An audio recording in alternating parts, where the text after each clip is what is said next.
Saat kembali ke kantor, teman sekantornya sudah mendaftarkan Hae-jin ke dalam Satres Narkoba, sehingga di situ Hae-jin dapat mengakses kasus pembunuhan ayahnya. Di lain sisi, Choi Moo-jin mulai mempertanyakan tentang bisnis narkobanya yang tak lancar. Tae-ju kemudian mengatakan untuk memeriksanya, akan tetapi Choi Moo-jin memilih Hae-jin untuk menanganinya.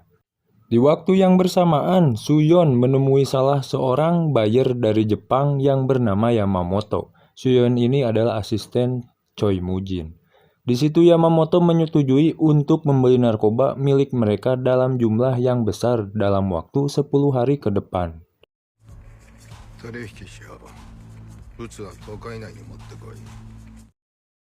Beralih ke kantor Hae-jin lagi, di situ salah satu temannya Hae-jin yang mengawasi CCTV rahasia menginfokan kepada Chagyo kalau target mereka sedang bergerak.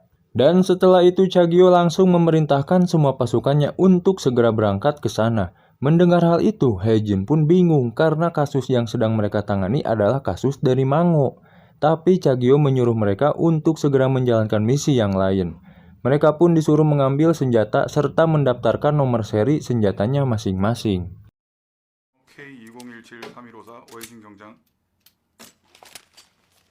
Lalu setelah itu HP mereka juga dikumpulkan dan setelah itu mereka semua mulai briefing. Dan ternyata target malam ini adalah Choi Moo-jin yang membuat Hae-jin sangat terkejut. Hae-jin sendiri belum sempat memberitahu hal itu kepada Choi Moo-jin dan kini Choi Moo-jin sedang dalam bahaya. Ternyata pihak kepolisian tahu jika Choi Moo-jin kini sedang kehabisan stok narkobanya dan saat ini tahu mereka telah membunuh Paiju dan mengambil alih pabriknya yang ada di kapal.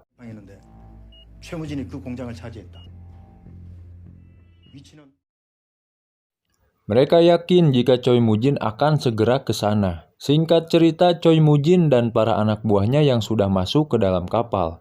Dan di situ juga ada Hae-jin dan juga anak buah dari Kapten Chagyo yang sedang mengintai dari luar. Lalu Kapten Chagyo yang mengawasi dari kapal sebelah segera memberi perintah untuk menangkap Choi Moo-jin. Saat Hae-jin berhasil masuk ke dalam dan ia melihat Choi Moo-jin dari atas, Hae-jin begitu merasa bingung. Bagaimana caranya untuk menyelamatkan Choi Moo-jin dari bahaya ini? Sementara di sisi lain, Pildo juga berhasil masuk dan melumpuhkan para penjaga. Tapi sayangnya kamera pengawas yang ada di tubuhnya Pildo pecah akibat perkelahian tadi. Di situ Pildo berhasil memojokkan Choi Moo-jin dan menyuruh agar dia segera menyerah, akan tetapi tiba-tiba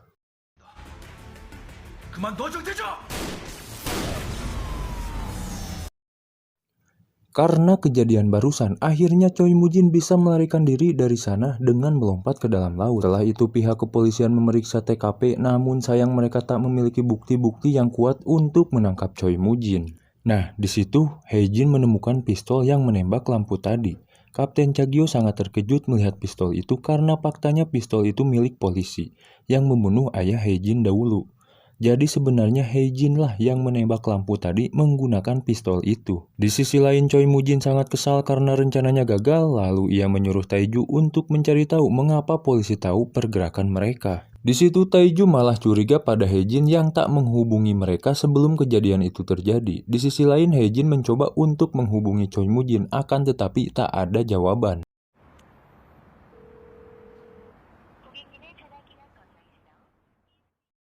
Di kantor polisi, Pildo sangat kesal dengan rencana matang mereka yang gagal. Kapten Chagyo pun sama, merasakan hal yang sama kayak si Pildo. Lalu ia memeriksa semua pistol milik anak buahnya. Ia ingin tahu siapa sebenarnya yang menembak lampu tadi. Tapi tentu saja Hae-jin dengan cerdik sudah mengakalinya.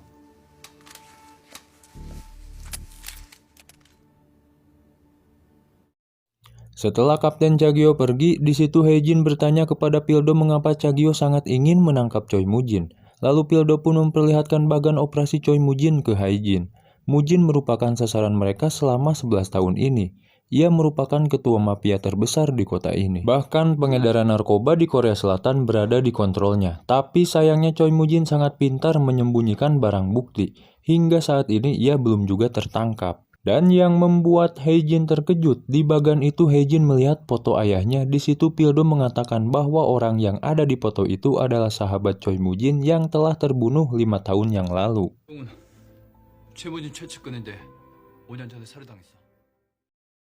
Pildo juga menjelaskan mereka juga telah mencari pelakunya tapi tidak pernah menemukannya. Selepas itu Pildo, Hae-jin dan rekan-rekannya yang lain nongkrong bareng di warung Mang Jai. Di sana temannya menanyakan kenapa Kapten Chagyo ingin sekali menangkap Choi Moo-jin. Setahu Pildo karena sahabat Chagyo telah dibunuh oleh Choi Moo-jin. Hingga Kapten Chagyo ingin balas dendam.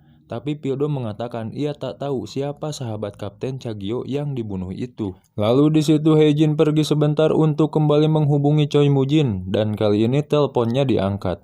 Di situ Hae-jin meminta maaf karena ia tak sempat memberitahu Choi Moo-jin karena misi itu sangat dadakan. Hae-jin pun memberitahu bahwa ada 3 titik kamera tersembunyi di hotelnya Choi Moo-jin.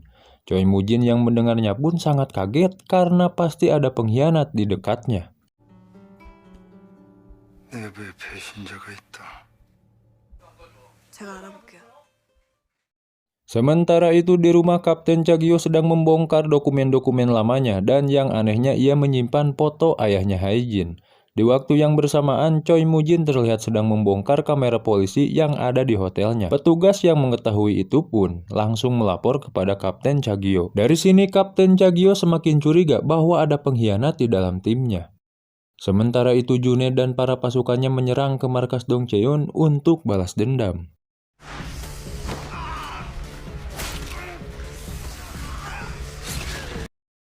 Lalu di situ Junaid menangkap Taeju, tapi Junaid tak membunuhnya. Junaid malah meniru adegan saat dulu ia diperlakukan hal yang sama oleh Choi Moo-jin. Karena Taeju tidak menjawab, tiba-tiba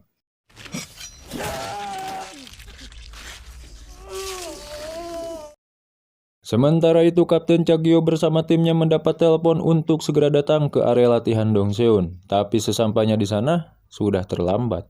Area tempat olahraga Dongseon terlihat sangat mengerikan, bahkan di tengah area itu ada tulisan dari darah yang artinya aku telah kembali. 최무진이 당했습니까?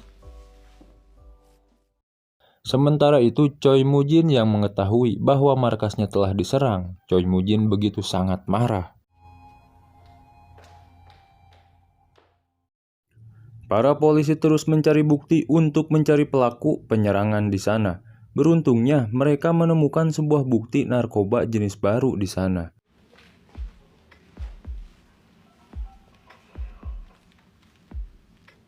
Kemudian mereka menyisir lingkungan sekitar untuk mencari saksi, tapi sialnya tak ada satupun yang berani berbicara, termasuk para korban. Lalu Pildo berkata kepada Hae-jin bahwa kejadian di sana pasti sangat mengerikan. Di situ Pildo mengatakan bahwa dirinya berjanji akan melindungi Hae-jin di situasi seperti itu.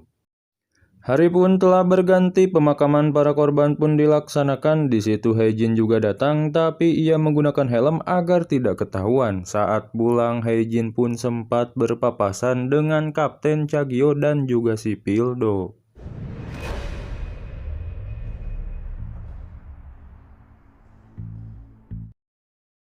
Saat berada di dalam, Kapten Chagyo bertemu dengan Choi Moo-jin. Keduanya terlihat saling tatap dan saling menyimpan dendam. Di situ Kapten Chagyo mengatakan bahwa ia akan mengakhiri ini secepatnya. Lalu di situ Choi Moo-jin mengatakan juga kalau sampai kapanpun Chagyo takkan bisa menangkapnya.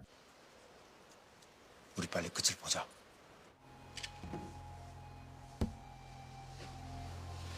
무슨 수를 써도 난 날 못 잡아.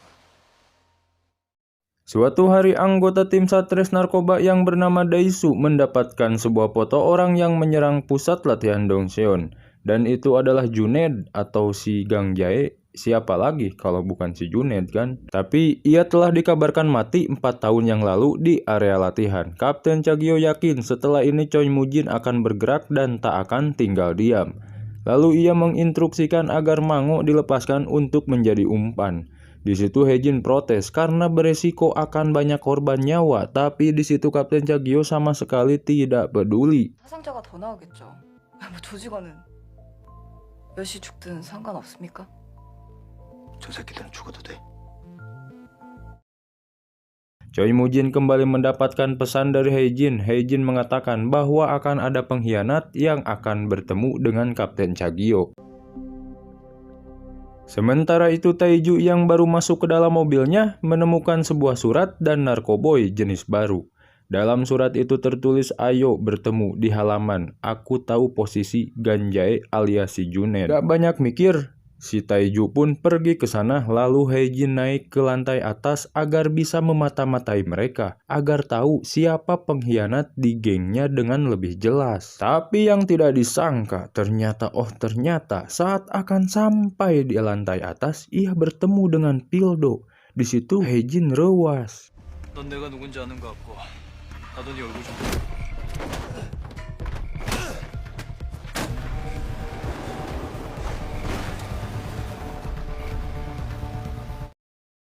Dan benar saja, ternyata ini hanya sebuah jebakan dari Kapten Chagyo dan Pildo.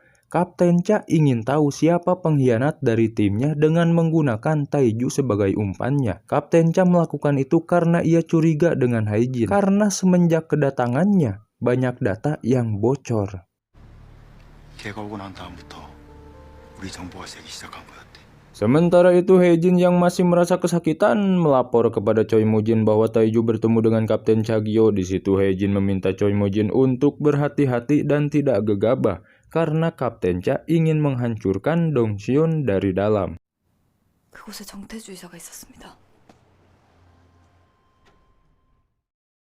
Keesokan paginya Hae-jin mendapatkan informasi siapa pemilik pistol yang digunakan untuk membunuh ayahnya itu. Lalu ia pun bergegas ke kantor untuk menanyakan hal itu kepada Kapten Chagyo sambil membawa pistol untuk balas dendam. Hae-jin bertanya siapakah Sang Jong-soo.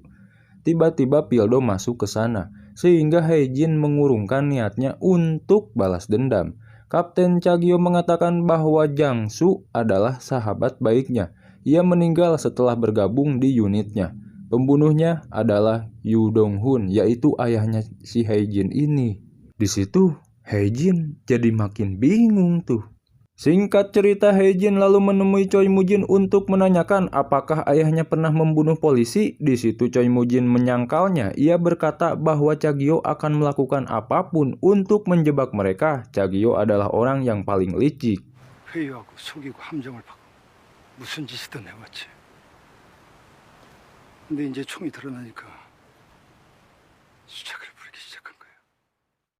Saat Hae-jin kembali ke kantornya, di situ Pildo mengajak Hae-jin untuk minum soju bersamanya nanti malam, tapi di situ Hae-jin menolaknya. Hae-jin menolak tawaran Pildo karena ia sedang mencari Junaid. Tanpa ia sadari, diam-diam Pildo mengikutinya. Karena sudah tidak tahan lagi, Pildo langsung masuk ke mobil Hae-jin. Pildo bertanya, mengapa Hae-jin bertindak sendiri memantau si Mango. Di situ Pildo curiga bahwa Hae-jin punya tujuan yang lain. Hae-jin pun menanggapi bahwa ia jengkel karena Mango dilepaskan, padahal dia mempunyai narkoba jenis baru. 내 말은 그걸 왜 너 혼자 쫓냐는 거야? 위험한 새끼들이 신종마을 갖고 있는데 아무도 수사를 안 하니까. Pada akhirnya mereka berdua pun mengikuti mobil Mango hingga sampai di pabrik lama yang sudah terbengkalai. Hae-jin dan Pildo pun lalu masuk ke dalam. Tak lama kemudian Junaid datang ke sana untuk melakukan transaksi bersama Mango. Tapi siapa sangka ternyata itu hanyalah jebakan yang dibuat oleh Junaid. Di tempat lain, Choi Moo-jin yang sedang minum menyadari bahwa ia sedang diincar oleh orang yang ada di sekitarnya. Tak mau kalah star, di situ Choi Moo-jin pun langsung beraksi.